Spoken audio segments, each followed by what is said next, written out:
आदाब नाजरीन, मैं हूं फरहान नजम। आदाब नाजरीन, मैं हूं समरीन नाज। डीडी उर्दू की बेहद ख़ास पेशकश हेलो डॉक्टर में आपका तहे दिल से खैर मकदम। प्रोग्राम हेलो डॉक्टर में हम आपको बताते हैं आपकी सेहतमंद ज़िंदगी का राज, ताकि आप बदल सकें अपने जीने का अंदाज़। जी हाँ नाजरीन, हमने अक्सर अपने दोस्त अहबाबों से या जान पहचान वालों से एक दूसरे को कहते सुना होगा कि वो तो बड़े जिगर वाला है, उसका जिगर तो बहुत ही मजबूत है। लेकिन ये जो मजबूती है जिगर की, यानी कि हमारे लिवर की, ये अक्सर हम आंकते हैं कि हाँ भाई कुशादा मिजाज, कुशादा जहन का मालिक है या बेखौफ है।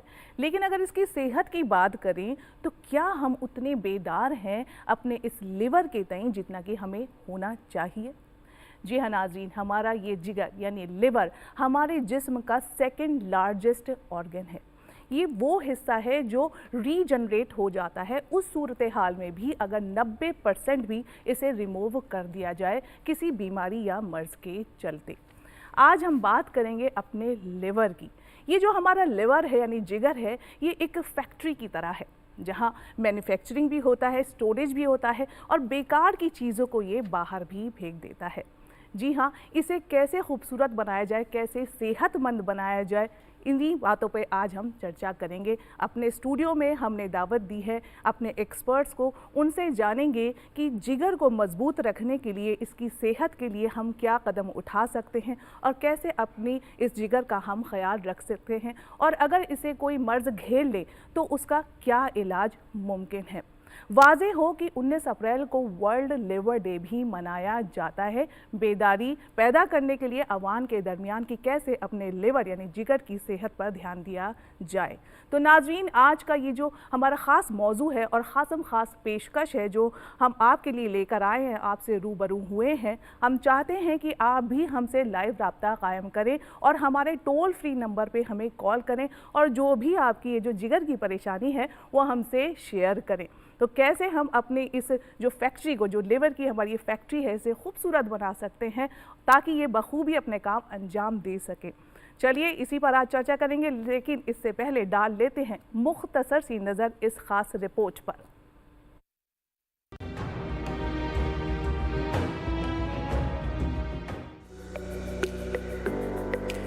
नाजरीन, हमारे जिगर को हमारे जिस्म में मरकजी हैसियत हासिल है और सेहतमंद जिगर सेहतमंद आंत और सेहतमंद जिंदगी के लिए बहुत जरूरी है।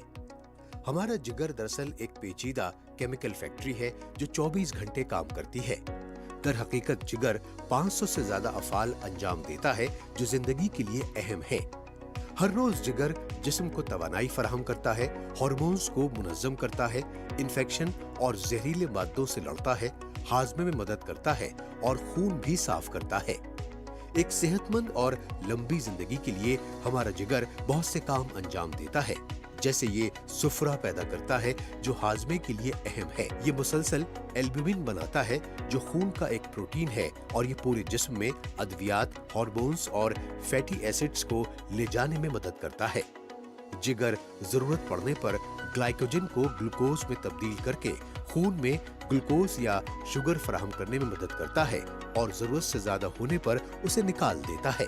हमारे जिगर की सबसे बड़ी खासियत यह है कि ये अपनी मरम्मत खुद कर सकता है।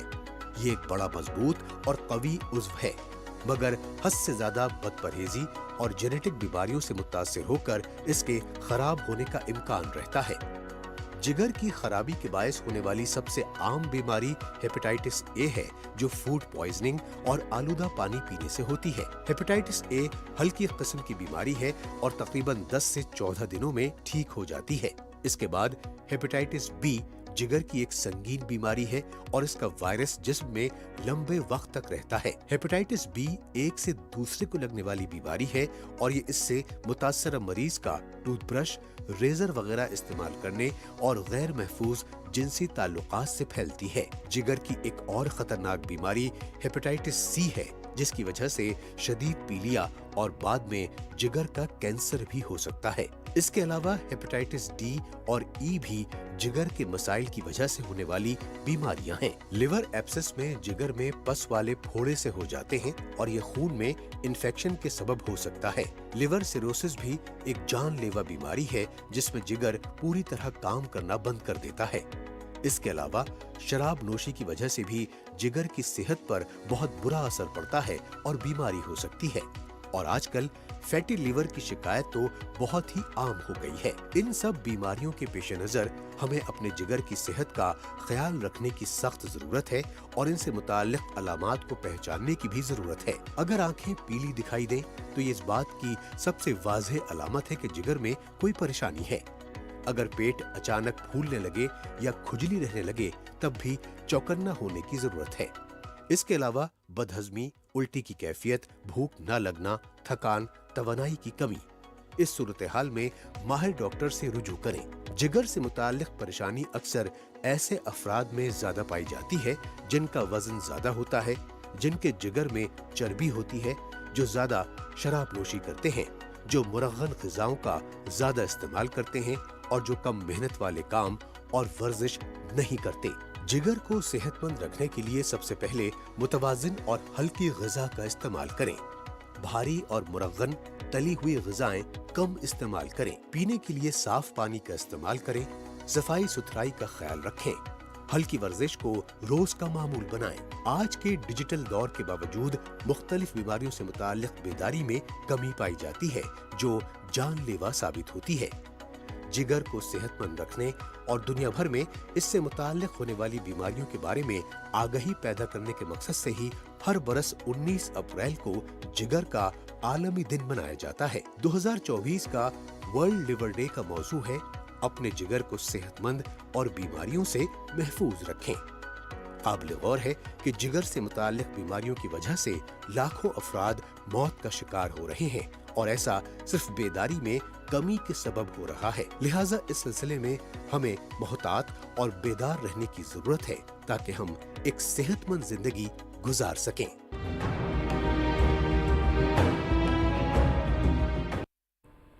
तो हमने इस रिपोर्ट में भी देखा कि जो हमारी ये जिस्म की फैक्ट्री कहलाई जाती है लिवर, इसका कितने सारे काम है। जिगर एक और काम अनेक। क्यों फरहान, आप क्या कहना चाहेंगे? बिल्कुल आपने सही कहा कि हमारा जो जिस्म है इसकी फैक्ट्री लीवर है और लीवर के कितने सारे फंक्शंस होते हैं, कितने सारे काम होते हैं।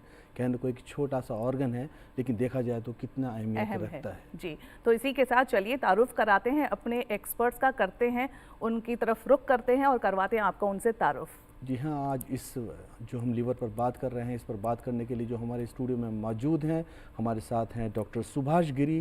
डॉक्टर सुभाष गिरी डायरेक्टर हैं Lady Hardinge Medical College and Associated Hospital में। हमारे साथ मौजूद हैं डॉक्टर मधु जो कि सीनियर फिजिशियन हैं, और हमारे साथ जो होम्योपैथिक पे बात करेंगे वो हैं डॉक्टर मोहित माथुर जो कि प्रोफेसर हैं Nehru homeopathic medical college Delhi में। आप तीनों एक्सपर्ट्स का बेहद शुक्रिया प्रोग्राम में शिरकत के लिए। Thank you. डॉक्टर गिरी, सबसे पहले मैं आपकी तरफ आऊँगा। बात कर रहे हैं हम यहाँ लीवर पर, और लीवर पर बात करने के लिए हम यहाँ इकट्ठे हुए हैं आज, और हम सभी जानते हैं कि ये जो मौका है ये वर्ल्ड लीवर डे का मौका है। अभी 19 अप्रैल को हम इसे ऑब्जर्व किया गया है इसको। तो सबसे पहला सवाल जो आपसे किया जाएगा मेरी तरफ से वो ये है कि लीवर का अहमियत क्या है लीवर की हमारी बॉडी में, और वो किस तरह से फंक्शन करता है? डॉक्टर गिरी। लीवर हमारा बॉडी का सेकंड बिगेस्ट ऑर्गन है, जिसका रफली वेट 1.2 केजी से लेकर 1.6 केजी तक है जी। और ये हमारे उदर में अपर पोर्शन में रिब्स के लोअर पार्ट में जो राइट साइड में होता है। क्योंकि इतना बड़ा ऑर्गन है जिसके बहुत सारे फंक्शन हैं, इसीलिए इसकी अहमियत बहुत ज़्यादा बढ़ जाती है। जी। हिंदी में तो हम या उर्दू में इसको जिगर भी बोलते हैं, और जिगर का जैसे हम अपनी पर्यायवाची बातों की बात करें तो इसकी इम्पोर्टेंस उससे जाहिर हो जाती है। जी।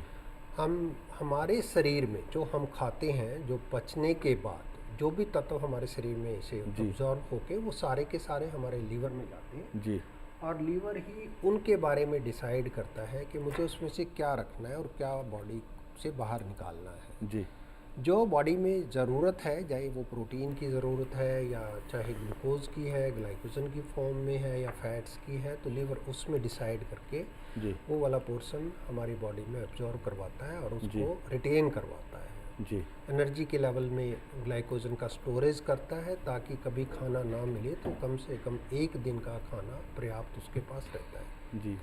साथ ही क्योंकि जैसा कि आपको पता है आज का एनवायरनमेंट भी ऐसा ही हमारा थोड़ा दूषित होता जा रहा है, हमारा खान पान भी दूषित है, जी हमारी सॉइल में भी कंटेमिनेशंस है, वाटर भी कंटेमिनेटेड है। तो जितने भी कंटेमिनेंट्स चाहे वो हवा से जाएं, जी चाहे पानी से जाएं, चाहे खाने से जाएं जी या किसी और रास्ते से, स्किन से या किसी तरह से भी यदि हमारे शरीर में जाते हैं जी तो उन सारे chemicals, toxins, poison, drugs, substance, alcohol सभी को लीवर झेलता है। जी ये समझिए कि लीवर तो एक डस्टबिन की तरह है जी जिसमें आप जो भी डालेंगे वो सबसे पहले वहीं पर वो कचरा इकट्ठा होकर वहाँ से रिसाइकल होगा और बॉडी उसको अकॉर्डिंगली डील करेगी। जी यदि हम लीवर की अवहेलना करें और ये जो कचरे हैं जिसको मैं कचरा वर्ड यूज़ कर रहा हूँ, जिसमें केमिकल है, टॉक्सिन्स है, हमारे फूड में है, पानी में है, हैवी फैट है, जो हमारी संतुलित भोजन के सिवाय जो दूसरी चीज़ें हैं,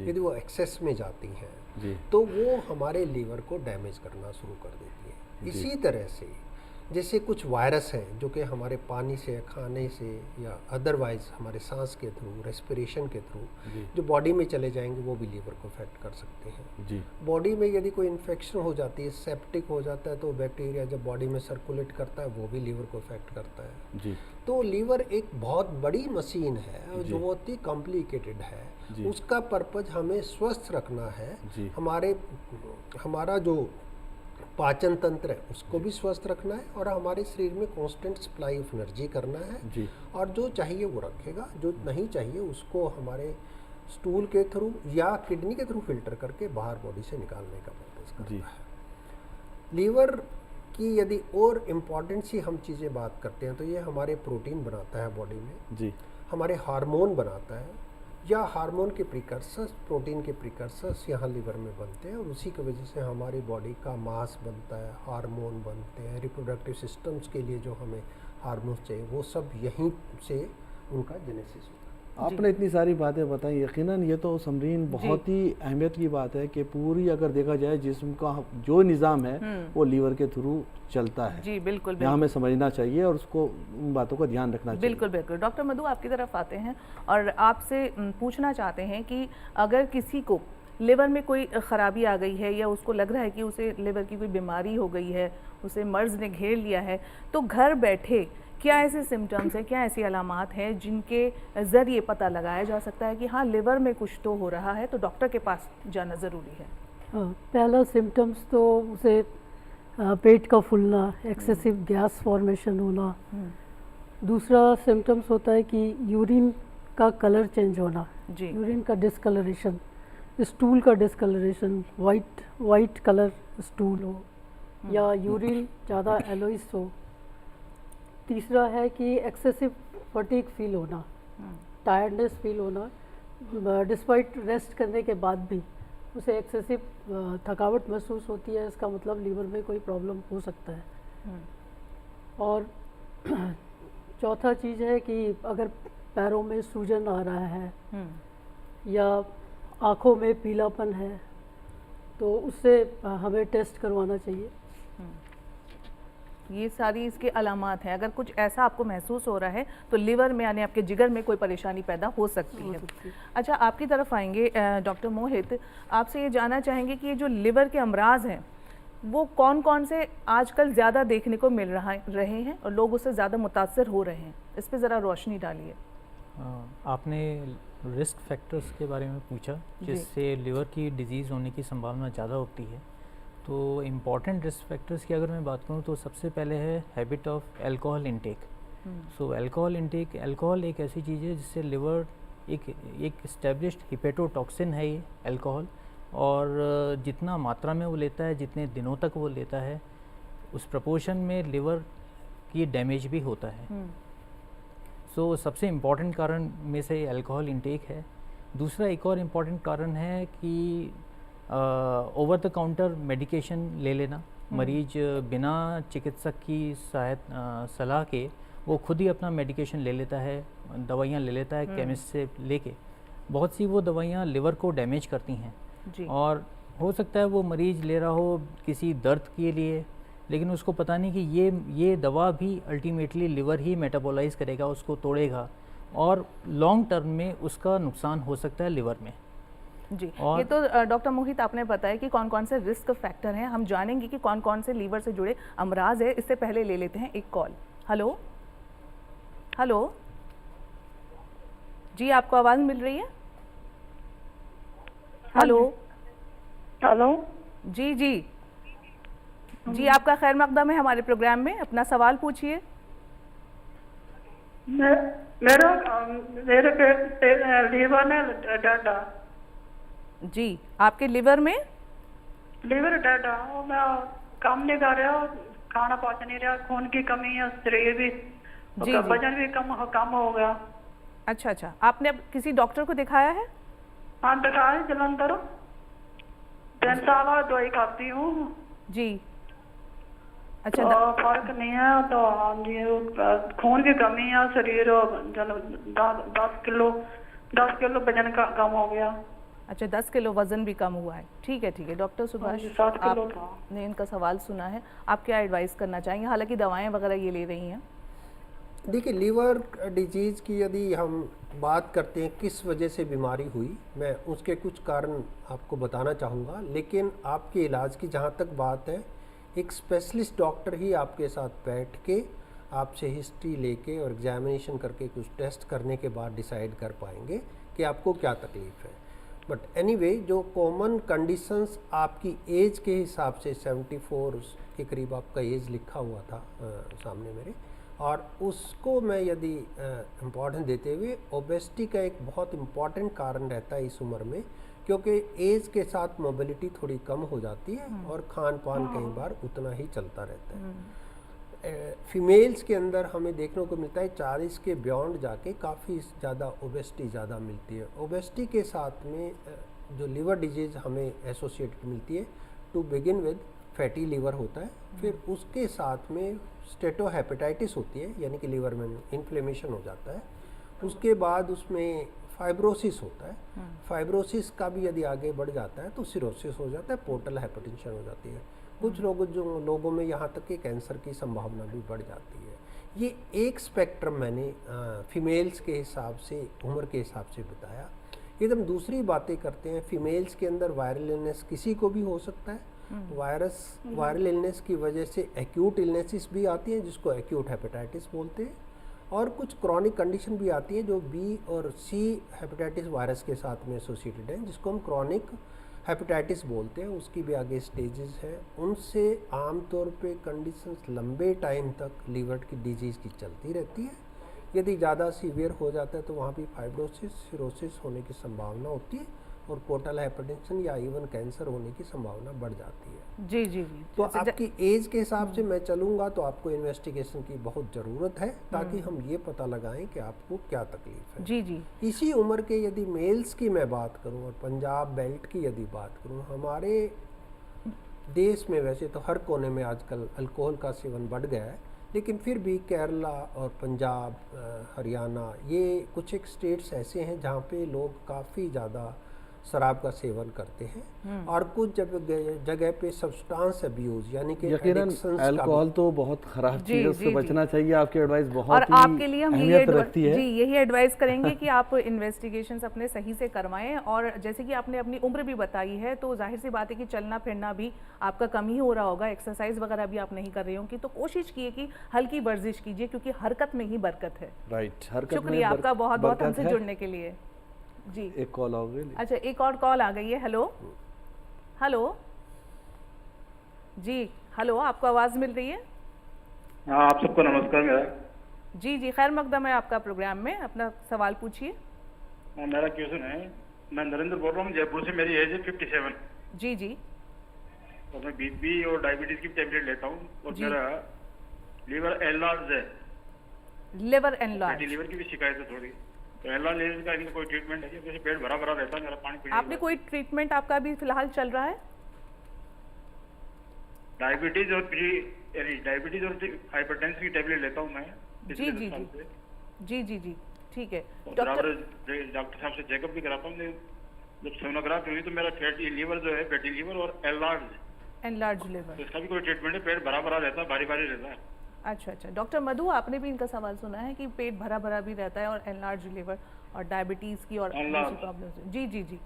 डायबिटीज़ की वजह से लीवर प्रॉब्लम होने की संभावना रहती है, पर यहाँ पे जानना होगा कि लीवर इनलार्ज किस वजह से है। फैटी लीवर है तो उसके लिए उनको कौन सा ग्रेड है उसके अकॉर्डिंग उनको ट्रीटमेंट करवाना होगा। जी जी जी। एंड फिर आप एक फिर भी लीवर जनरल फंक्शन सलाह टेस्ट, इन्हें दे दीजिए कि क्या इन्हें करना चाहिए फैटी लिवर को सही करने के लिए। हाँ, जी। फैटी लीवर को सही करने के लिए रेगुलर एक्सरसाइज करना है, डाइट में मॉडिफिकेशन करना है, और इनको डायबिटीज़ भी कंट्रोल करना है, डायबिटीज़ एंड हाइपरटेंशन। उसके अलावा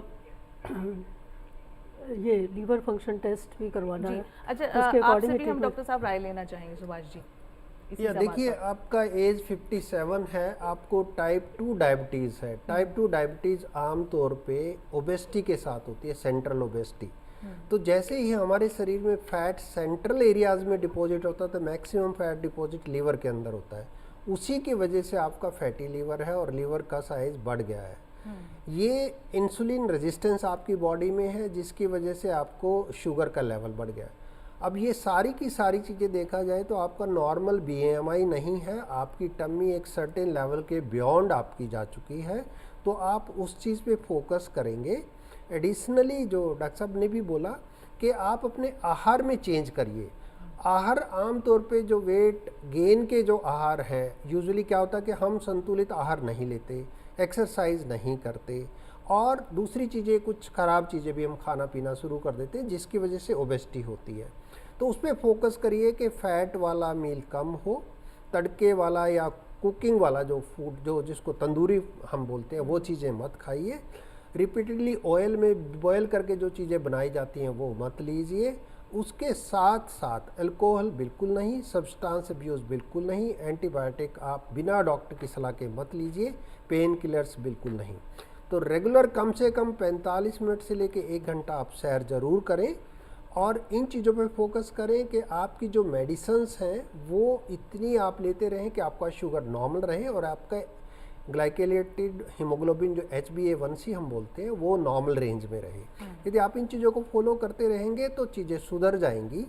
यदि आप इन चीज़ों को फॉलो नहीं करेंगे तो चांसेस ये है कि आपको स्टीटोहेपेटाइटिस होने की संभावना है और लीवर आगे चल के सिरोसिस या फेलियर की साइड में जाने की संभावना है। जी। तो अभी टाइम है, आप रुकिए, आप सोचिए और इसको संभालिए। ये सबसे इम्पॉर्टेंट ऑर्गन है आपका बॉडी का, इसके तो ध्यान रखेंगे। जितना आप ख्याल रखेंगे, प्रिवेंशन के मोड में जाएंगे, उतना ही फ़ायदा होगा।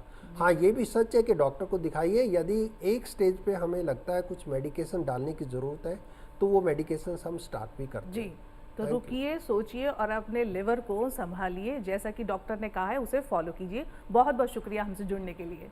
डॉक्टर गिरी, आपकी तरफ आऊँगा मैं। जी, मैं आपसे पूछना चाहता हूँ कि जो लीवर को ख़राब करते हैं, लीवर में परेशानी पैदा करते हैं, वो हमारी कौन कौन सी हैबिट्स हैं? और एक चीज़ और भी पूछना चाहूँगा आपसे कि वो कौन सी हैबिट्स हैं जो हमारे लीवर को अच्छा रखती है, उसको फंक्शन करने में मदद करती है और लॉन्ग पीरियड तक हमारा लीवर हेल्दी रहता है? जी देखिए, सबसे अहम बात है हमारे शरीर की कि हमारी फिजियोलॉजी जो बॉडी की है, हम फिजियोलॉजी को रिस्पेक्ट करें। जी। हमारी बॉडी क्या मांगती है हम उतना ही दें, उससे ज़्यादा ना दें। राइट। और जिस चीज़ को वो टॉलरेट करती है हम वही चीज़ खाएं। जी ये मेरा बोलने का यहाँ पर मतलब ये है कि मेरी डाइट के अंदर जी फैट कितना कंटेंट होना चाहिए वो डिसाइडेड होना चाहिए। Okay. फैट कौन से वाला, सैचुरेटेड कितना और अनसैचुरेटेड या पॉली अनसैचुरेटेड फैट कितना, जी जी वो ज़्यादा होना, पॉली अनसैचुरेटेड ज़्यादा होना चाहिए। जी।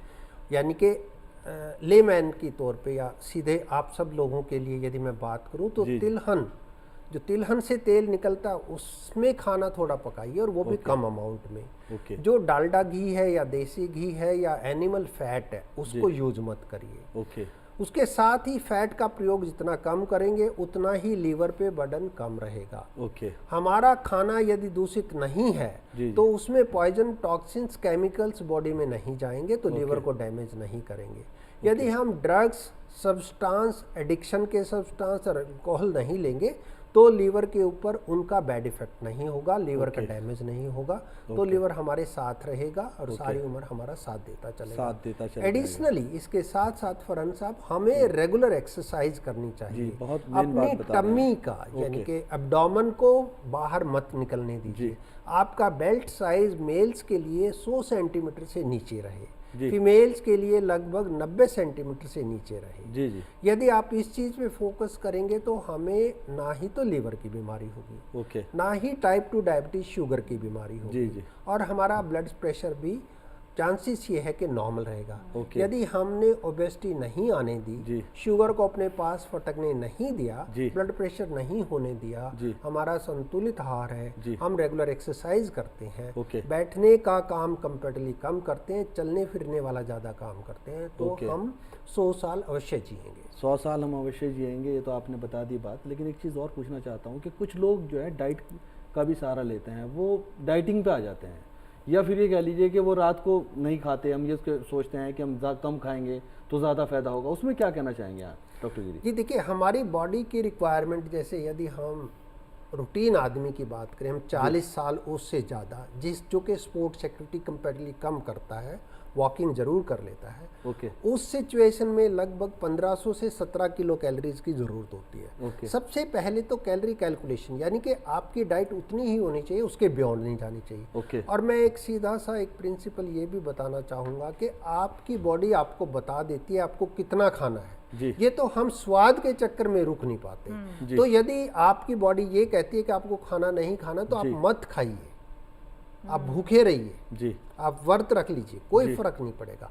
हाँ, जहाँ तक रात के खाने की बात है, यदि रात का खाना बिंज है, बिंज का मतलब है कि उसका अमाउंट बहुत ज़्यादा हम ले रहे हैं, उसके अंदर कैलोरी कंटेंट ज़्यादा है, यानी फैट ज़्यादा है। मैं एग्जाम्पल के तौर पे बोलना चाहूँगा, हमारी सोसाइटी में आम तौर पे शाम को लोग ड्रिंक कर लेते हैं, ड्रिंक के साथ में स्नैक्स भी होते हैं, स्नैक्स में आमतौर पे सारा अनहेल्दी और जंक फूड होता है। उस जंक फूड में फैट कंटेंट, ट्रांस फैट्स वो बहुत ज़्यादा है, जो कि हमें कैलोरी का नंबर भी ज़्यादा देता है, और वो हमारे शरीर में डिपॉजिट होकर दूसरे बैड इफेक्ट भी करता है। उसके साथ साथ एक पॉइंट मैं ज़रूर हाईलाइट करना चाहूँगा कि हम आम तौर पे इंडियन लोग फ्राइड मील खाने में ज़्यादा अच्छा महसूस करते हैं, या वो स्वाद हमारा उस तरह से का बना हुआ है। तो आप ये हैबिट थोड़ा चेंज करिए, बॉयल करके खाना शुरू करिए, मिर्च मसाले या कोई भी कलरिंग एजेंट मत डालिए। आप ध्यान करिए, जो भी चीज़, कोई नमकीन आ रही है, कुछ भी जो आप खाते हैं, उसमें कुछ ना कुछ कलर डाला होता है। ये कलर कहाँ से है? ये सब केमिकल्स हैं, ये रियल हल्दी या उससे नहीं बने हुए, सारी केमिकल्स हैं। आपकी मिर्च में भी केमिकल्स लोग डालते हैं, तो बहुत जगह पे टॉक्सिन्स, केमिकल्स हमारी बॉडी के अंदर जा रहे हैं। हम यदि इस पे फोकस करेंगे तो चीज़ें सुधरी रहेंगी। बहुत अच्छी आप सलाह दे रहे हैं हमारे नाजरीन को। अच्छा, अब हम रुख करेंगे डॉक्टर मोहित आपकी तरफ, और जानना चाहेंगे, सबसे पहले ये मैं ही जानना चाहूँगी कि मैं भी सुनती रहती हूँ और लोग भी सुनते होंगे कि हर दूसरा इंसान जो भी डॉक्टर के पास जाता है और अपना चेकअप कराता है, तो उसे कह दिया जाता है कि फैटी लीवर है। तो ये आखिर फैटी लीवर है क्या, और इसकी क्या वजूहत है, क्यों हो जाता है फैटी लीवर? और अगर होम्योपैथी के पॉइंट ऑफ व्यू से देखें तो आपका जो प्रोसेस है ट्रीटमेंट का, वो क्या है? ये बहुत इंपॉर्टेंट क्वेश्चन है, बिकॉज फैटी लीवर का प्रिवलेंस पॉपुलेशन में काफ़ी बढ़ रहा है। और फैटी लीवर से मैं एक आपको सीधे सीधे बताता हूँ कि ये एक तरह से लिवर सेल इंजरी ही है। जो हम खाते हैं उसमें जो खाना है उसको सिंपल कंपाउंड्स में हमारा बॉडी जो है उसको ब्रेक डाउन कर देता है, हमारे डाइजेस्टिव जूसेस। तो जो फैट जो होता है, लिपिड जिसे हम कहते हैं, वो फैटी एसिड्स के रूप में एब्जॉर्ब होता है, और अल्टीमेटली वो लिवर में स्टोर होता है in the form of triglyceride. अब ये स्टोर होना फैट का in the form of triglyceride, और उसी ट्राइग्लिसराइड का खर्च करना, जैसे मनुष्य एक्सरसाइज करता है, हमारे मेटाबॉलिज्म में ये खर्च भी होता है। तो अगर ये जितना स्टोरेज है, जितना इंटेक है और उसका जितना खर्च है, अगर इसमें गड़बड़ हो जाए, सपोज उसका इंटेक ज़्यादा है, ज़्यादा ट्राइग्लिसराइड उसका इंटेक है खाने में, वो बाहर का प्रोसेस्ड फूड भी काफ़ी खा रहा है जिसमें ट्राइग्लिसराइड काफ़ी होते हैं। प्रोसेस्ड फूड से मतलब है जो डिब्बाबंद चीज़ें हैं और पैकेज्ड फूड है। तो ज़्यादातर ये फूड काफ़ी रिच होता है ट्राइग्लिसराइड में, लेकिन वो एक्सरसाइज नहीं करता, वो ज़्यादातर बैठता है और मेंटल वर्क ज़्यादा करता है। ऐसे सिचुएशन में अगर वो पेशेंट, अगर वो पर्सन अल्कोहल का सेवन भी करता है, तो ये सब फैक्टर हैं जो कि फैटी लीवर को जनरेट कर सकते जी हैं। जी, बहुत अच्छी आपने बात बताई कि ये सारे फैक्टर्स हैं। इसी के साथ एक कॉलर हमसे जुड़ रहे हैं, सुन लेते हैं उनकी बात। हेलो हेलो जी, आवाज़ मिल रही है आपको हमारी? हाँ जी जी जी, आपका खैर मकदम है हमारे प्रोग्राम में, पूछिए अपना सवाल। जी हेलो। हाँ जी, अनवर जी आपकी आवाज़ मिल रही है, अपना सवाल पूछिए। मिल रही है आवाज़। जी जी हाँ, मैं जब कॉलेज में था तो हमारे प्रोफेसर एक सेंटेंस बोल रहे थे शहद के लिए। जी शहद बोल रहे थे, is life worth living, it all depends upon liver. Hmm, is life worth living, it all depends upon liver. जी जी जी, तो आप तो तो ये लीवर के माने क्या है, जिसका लीवर अच्छा होगा वो इंसान जिएगा। जी एक जी एक कहावत है जो आपको मैं बोला प्रोफेसर। जी जी, तो आप ये हमारे प्रोग्राम के ज़रिए सबको पैगाम, एक मैसेज देना चाह रहे हैं। बहुत बहुत शुक्रिया आपका, बहुत अच्छी बात आपने बताई है, शुक्रिया जी। ये पैगाम दे रहे थे, यहाँ पे पैगाम हाँ, दे रहे थे, यानी कि इससे बहुत पता अच्छी चलता है बात कि है, हमारी बहुत आवाम अच्छी जो है बात बहुत ज़्यादा बेदार बेदार हो है, रही है अवेयर है धीरे-धीरे, और जी। चीज़ों को समझती है, उसकी अहमियत को समझती है। डॉक्टर गिरी, वापस आपके पास आना चाहूँगा। यहाँ पर एक बात हो गई है, बहुत सारी डिस्कशन हो गई है, लीवर की बीमारियों पर हो गई है, उसके एहतियात पर जो तदाबीर है उस पर हो गई है।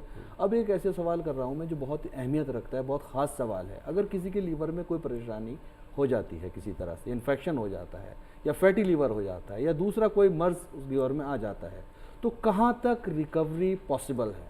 कहा जाता है कि लीवर दोबारा से ठीक हो जाता है, अपनी शेप में आ जाता है, अपनी फंक्शन में आ जाता है। इस पे एक एक्सपर्ट की क्या राय है?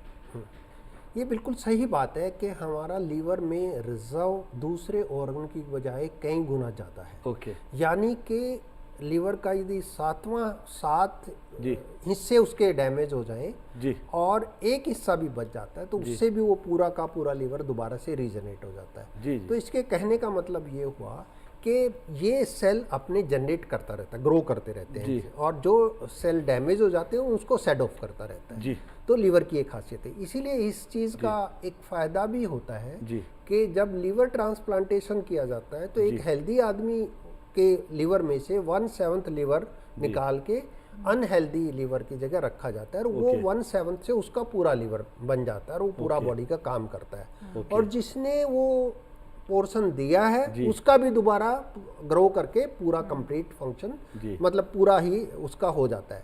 जी यदि नॉर्मल बॉडी के फंक्शन की बात करें तो लगभग 20% से भी कम, यानी 10 से और 20% के बीच के लीवर यदि बचा हुआ है तो बॉडी पे कोई उसका इफेक्ट नहीं आता। यानी कि आप लगभग 80% डैमेज हो चुका है लीवर का, तब भी आपकी बॉडी पे उसका इफेक्ट नहीं दिखाई दे रहा। ओके लेकिन जब उसके बियॉन्ड डैमेज शुरू हो जाता है, यानी कि 15% टाइप से का लीवर यदि रह जाता है, तब हमारी बॉडी में कुछ सिम्टम्स आने शुरू हो जाते हैं।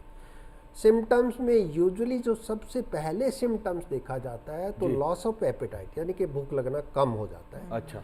और उसके साथ ही उसको थोड़ा सा उबकाई, यानी कि नॉजिया टाइप उसको लगने लगता है, और कई बार उल्टियाँ शुरू हो जाती हैं। जी थोड़ा और जब डैमेज बढ़ता है तो उसका यूरिन का कलर ज़्यादा गहरा हो जाता है, पीला हो जाता है। ओके।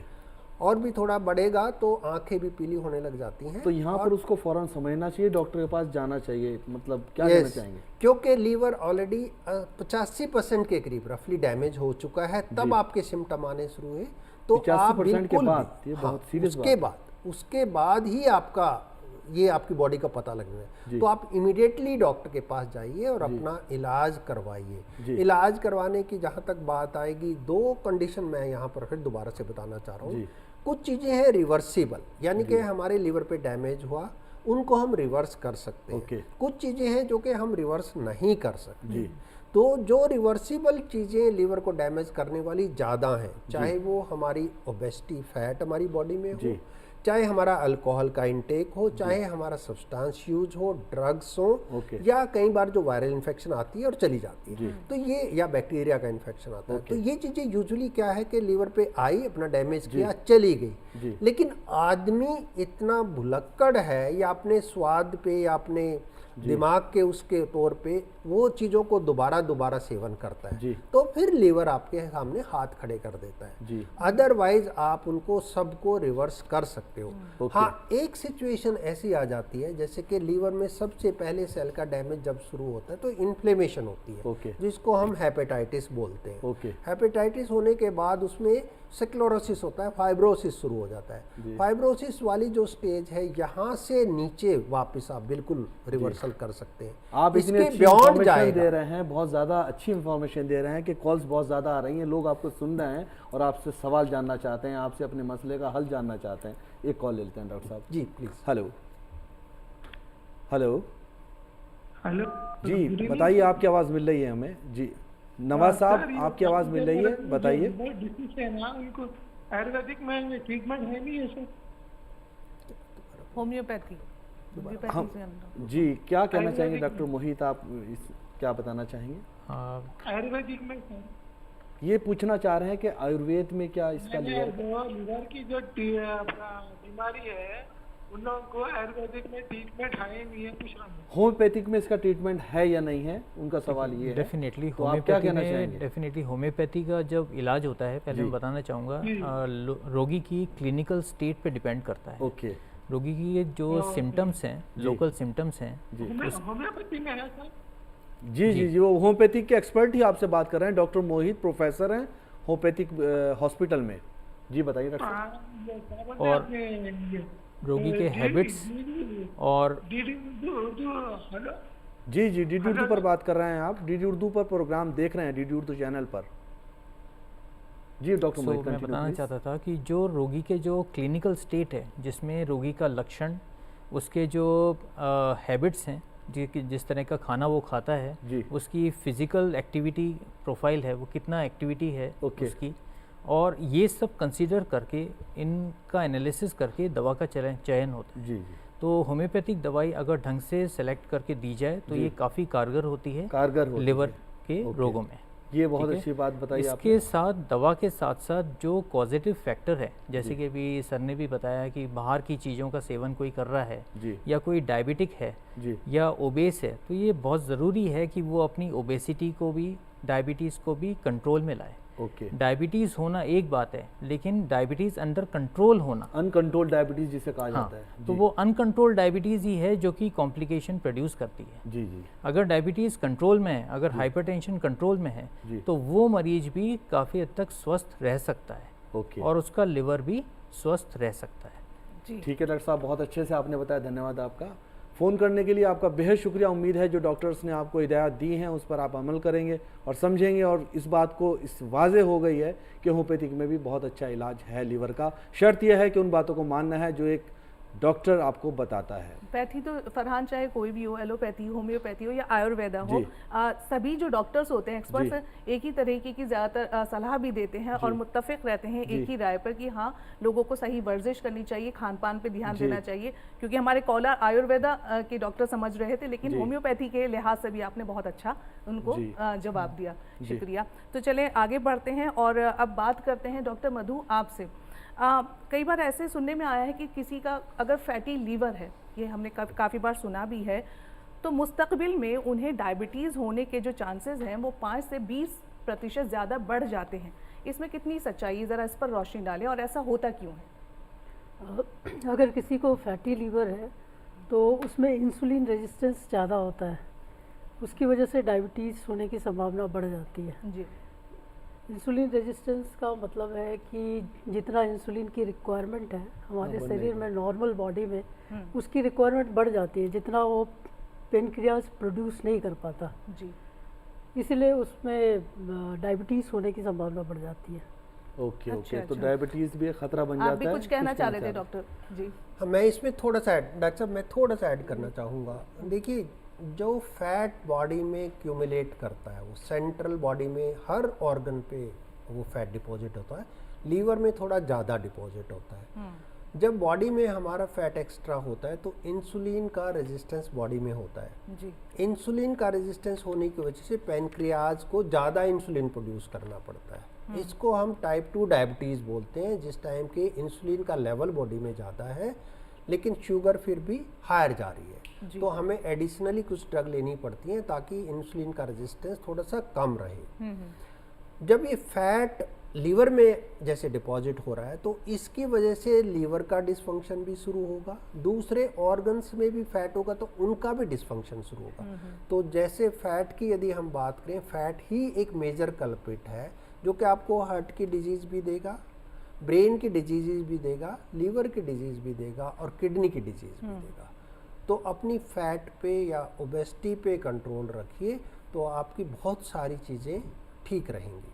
बहुत सारी चीज़ें ठीक रहेंगी। और ठीक रखने की बात आपने की तो मैं यहाँ एक सवाल आपसे यही लेना चाहूँगा, लीवर को ठीक रखना या लीवर को समझना कि हमारा लीवर किस तरह से फंक्शन कर रहा है, उसके लिए कौन से आसान टेस्ट हैं डॉक्टर साहब, ये ज़रूर बताइए, क्योंकि हमारे जो प्रोग्राम देखने वाले हैं वो सारी चीज़ें समझ गए होंगे, लेकिन ये भी तो बताना बेहद ज़रूरी है कि कौन से टेस्ट हैं जिससे पता चले कि हमारा लीवर किस हद तक फंक्शन सही कर रहा है। ठीक, बिल्कुल सही। देखिए, हम लोग जब बात करते हैं कि लीवर के टेस्ट किस कंडीशन में या किस पेशेंट में करवाएं, लेमैन की यदि बात करें, यदि कॉमन पब्लिक की हम बात करते हैं तो आमतौर पे ये देखा जाता है यदि उसको ये लगता है कि मेरा पाचन तंत्र ठीक काम नहीं कर रहा, जी, मुझे भूख नहीं लगती, जी डॉक्टर साहब, और मेरा या तो वेट बढ़ता जा रहा है या वेट कम होता जा रहा जी, है, या मुझे मेरा पेशाब का रंग थोड़ा सा हायर गया, शरीर पे खुजली हो रही है, मेरे शरीर में स्वेलिंग आ रही है, आंखें पीली हो रही हैं, ये बहुत सारे सिम्टम्स हैं। और कुछ सिम्टम जो सीवियर कंडीशन वाले होते हैं तो उसमें आता है ब्रेन की इरिटेबिलिटी होती है, कई बार अनकॉन्शियस होता है आदमी, कई बार सीधे पहली बार उल्टी खून की लगती है, वो भी एक लीवर कंडीशन का निशानी है। कई बार लैट्रिन के साथ खून आता है, वो भी लीवर में क्लॉटिंग फैक्टर्स की कमी की वजह से होता है, या हेमरॉइड्स होने की वजह से होता है, या पोर्टल हाइपरटेंशन की वजह। तो ये बहुत सारी कंडीशंस हैं, आदमी को पता लगती है। लेकिन इससे पहले ही हम ये चाहेंगे, आज की हेल्थ कंडीशन देखते हुए हमारे युवा वर्ग में 40 के बियॉन्ड यदि कोई भी आदमी हेल्दी है, एक बार उसको अपने लीवर फंक्शन जरूर करवाने चाहिए। सिर्फ लीवर फंक्शन ही नहीं बल्कि शुगर का टेस्ट, किडनी का टेस्ट और लीवर के टेस्ट ये हो जाएं, जिसको हम हेल्दी चेकअप बोलते हैं, ये करना चाहिए। इन एडिशन जिस आदमी को भी शुगर की तकलीफ है या ब्लड प्रेशर की तकलीफ है या ओबेसिटी है या कोई और भी तकलीफ है तो उसको अपने लीवर के टेस्ट एडिशनल जरूर करवाने चाहिए। लिवर के टेस्ट एडिशनल ज़रूर करवाने चाहिए। इसी के साथ एक और कॉलर हमसे जुड़ रहे हैं, सुन लेते हैं उनका सवाल। हेलो हेलो जी, इरशाद जी, आपको मेरी आवाज़ मिल रही है? नहीं, मेरे को वो जी, आप थोड़ा सा जोर से बोलिए, आपकी आवाज़ हमें कम मिल रही है। हाँ, मैं जोर से ही बोल रहा हूँ। अब आपके पास जी अनफॉर्चुनेटली आवाज़ कम आ रहा हो तो व्हाट कैन आई डू? जी जी, चलिए अपना सवाल पूछिए। हेलो जी जी, सवाल पूछिए इरशाद। हेलो, मुझे लगता है कि उनको हमारी connection- आवाज़ जी। नहीं पहुंच पा रही है। यहाँ पर प्रोग्राम लास्ट में पहुंच गया है, बिल्कुल लास्ट मरहला है। तो मैं आपसे एक पैगाम मैसेज लेना चाहूँगा। क्या पैगाम रहेगा आपका डॉक्टर मोहित? आप किस तरह से बताना चाहेंगे प्रोग्राम देखने वालों को लीवर के हवाले से? मैं यही कहूँगा कि सतर्कता बरतिए अपने खान पान में। जी, जितना भी संभव हो सके प्रोसेस्ड फूड, बाहर का खाना अवॉइड करें। अगर खाने का शौक है तो खुद ही पकाइए, और अनप्रोसेस्ड फूड का सेवन करें जितना भी हो सकता है। इसके साथ ही रेगुलर नियमित व्यायाम करना बहुत ज़रूरी है, क्योंकि जब तक हम ऊर्जा को खर्च नहीं करेंगे तो हम स्वस्थ नहीं रह सकते। और अपने मन को भी स्वस्थ रखें, आप खुश रहें, ये बहुत ज़रूरी है, और नियमित व्यायाम करें। मैं यही डॉक्टर मधु आपकी तरफ आना चाहेंगे, आप क्या पैगाम देना चाहेंगे प्रोग्राम देखने वाले के लिए? मैं ये पैगाम देना चाहूँगी कि अपने डाइट में जो फ्रूट्स, वेजिटेबल्स, होल ग्रेन्स और unsaturated fatty oil like olive oil and फिर जितना बेरीज वो सब ऐड करें हेल्दी लीवर रखने के लिए।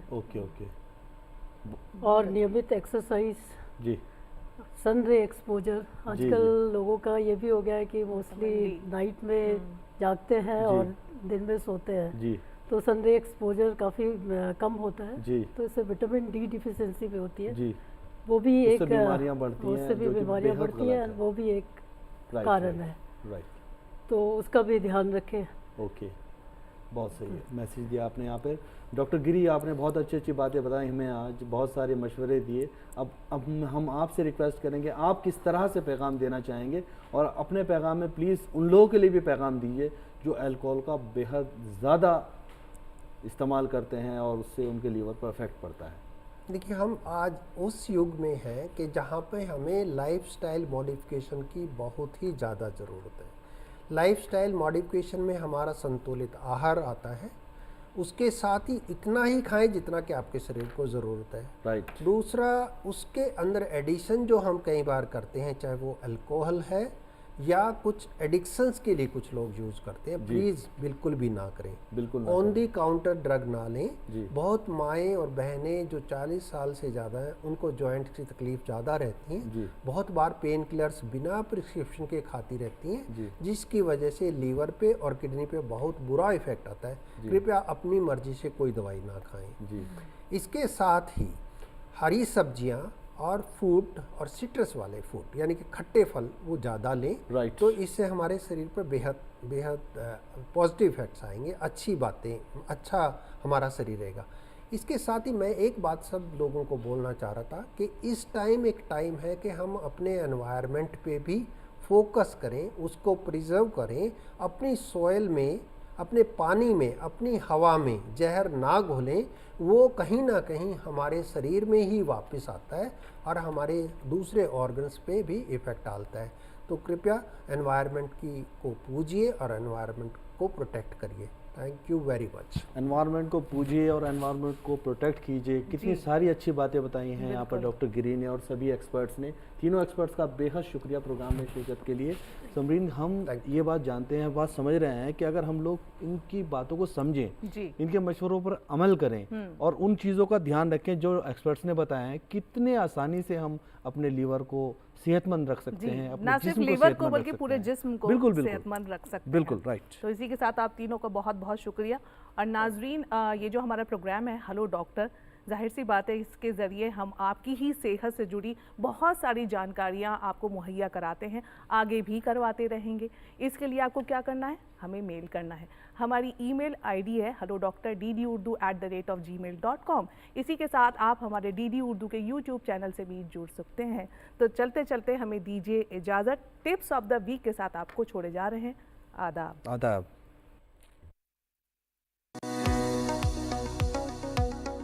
जिगर हमारे जिस्म में कई अहम काम अंजाम देता है। जिगर की अच्छी सेहत से हमारी तंदुरुस्ती का सीधा ताल्लुक है। जिगर को सेहतमंद रखने के लिए मुतवाजिन और हल्की ग़िज़ा का इस्तेमाल करें। ताज़ा फल और हरी सब्जियां खूब इस्तेमाल करें। जिगर की अच्छी सेहत के लिए एक्टिव तर्ज जिंदगी इख्तियार करें। रोजाना हल्की वर्जिश करें। अपनी मजमूई सफाई सुथराई का ख्याल रखें। शराब नोशी से परहेज करें, ये जिगर की सेहत के लिए नुकसानदेह है।